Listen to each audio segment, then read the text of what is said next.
আমরা কিন্তু আপনাকে একটা যদি বলি কাজী হায়াৎ পরিচালিত একটা সিনেমায় আপনাকে আমরা দেখেছি লাভ স্টোরি শিরোনামে, সেখানে পাগলের চরিত্রে। তো আপনি এত দুর্দান্তভাবে পারফরমেন্স সেখানে দেখিয়েছেন যে আসলে দর্শক ভেবেছে আপনি সত্যিই পাগল। তো এখন যদি বলি যে আপনি আসলে পাগল না, এটা প্রমাণ করতে হবে, তাহলে কিভাবে করবেন?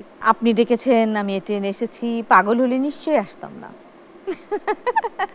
হ্যাঁ, না আসলে এটা আপনি এমনভাবে চরিত্রটাকে ফুটিয়ে তুলেছেন, আসলে এটা বলাই বাহুল্য যে ব্যক্তি জীবনটা নিয়ে মানুষ খুব কনফিউজড আসলে হয়ে যাবে যে আসলে ওটা আসলে সকলেই হয় না। ধরেন এটা একটু ফানি ব্যাপার।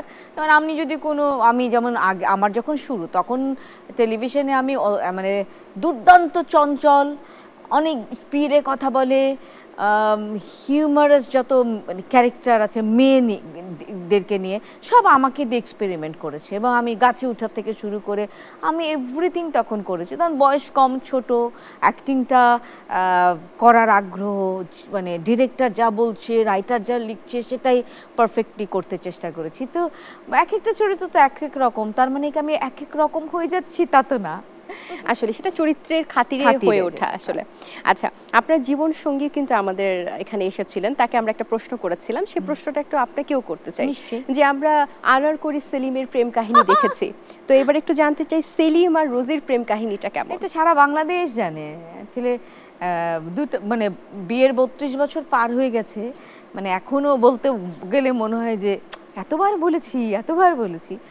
কিছুই না, কাজ করি, আমি থিয়েটার করি, তখন সেলিম ভাই বলি, ওনারা ঢাকা থিয়েটার করেন, আর আমি থিয়েটার আরামবাগ মমতাজউদ্দিন স্যারের থিয়েটার করি। তো মহিলা সমিতিতে ন্যাচারালি আমাদের দেখা, কিন্তু তখনও আমরা কোনোদিন কেউ ভাবিনি যে আমাদের কারোর সাথে দুজনে, যখন আমরা টেলিভিশনে নাটক করতে চাই, তখন টেলিভিশনের নাটকটা, প্রথম নাটক সেলিমের সাথে আমার মোহর আলী, সেটা লিখেছিলেন রাবেয়া খাতুন, আমাদের চ্যানেলের সাগর ভাইয়ের মা, সবাই চেনেন। আর প্রডিউসার ছিলেন শেখ রিয়াজউদ্দিন বাদশাহ। তো বাদশাহ ভাই অত্যন্ত স্নেহ করতো আমাকে, রাবেয়া আন্টি মানে একদম নিজের সন্তানের মতন ভালোবাসতেন। মানে আমাদের শুটিং থাকলে রাবেয়া আন্টি একদম থাকবেনই ওখানে। তো তখন সেলিম আর আমার ওই জুটিটা ওনাদের সবার কাছে এত পছন্দ হয়েছে, ওনারা চাইতো, ইটস অ্যারেঞ্জড প্রেম আর কি।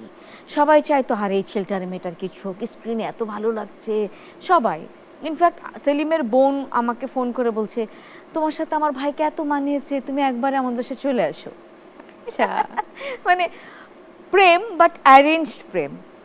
বাহ, খুব সুন্দর গল্প আসলে। সারা জীবনে তো অভিনয় করেছেন টিভি স্ক্রিনে, তো ব্যক্তি জীবনে যদি কখনো এমন হয় যে সেলিম ভাই আপনাকে একটা গান গিয়ে শোনালেন, কখনো ভালোবাসনি, করেছো শুধু অভিনয়, সেক্ষেত্রে আপনার প্রতিক্রিয়া কি থাকবে? ওটা গানই মনে করব আমি, কারণ আমি কখনো ভালোবাসিনি, এটা হতে পারে না। উল্টো আমি গাইলে হয়তো ঠিক হতো জিনিসটা, কারণ সেলিম জীবনে কোনোদিন আই লাভ ইউ বলেনি, বা আমি তোমাকে ভালোবাসি এই কথাটা আজ পর্যন্ত কোনোদিন বলেনি।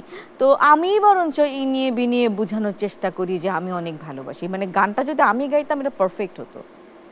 আচ্ছা আচ্ছা, যদি হচ্ছে আপনাদের যে প্রেমটা অ্যারেঞ্জ ম্যারেজ হয়েছে, যদি সাপোজ এরকম হতো যে আপনি নিজের কল্পনার মতো করে তাকে তৈরি করে নিতে পারতেন, তাহলে কি কোনো পরিবর্তন করতেন? হ্যাঁ, একটু করতাম, মেজাজটা একটু কমাতাম, বাকি সব ঠিক ছিল।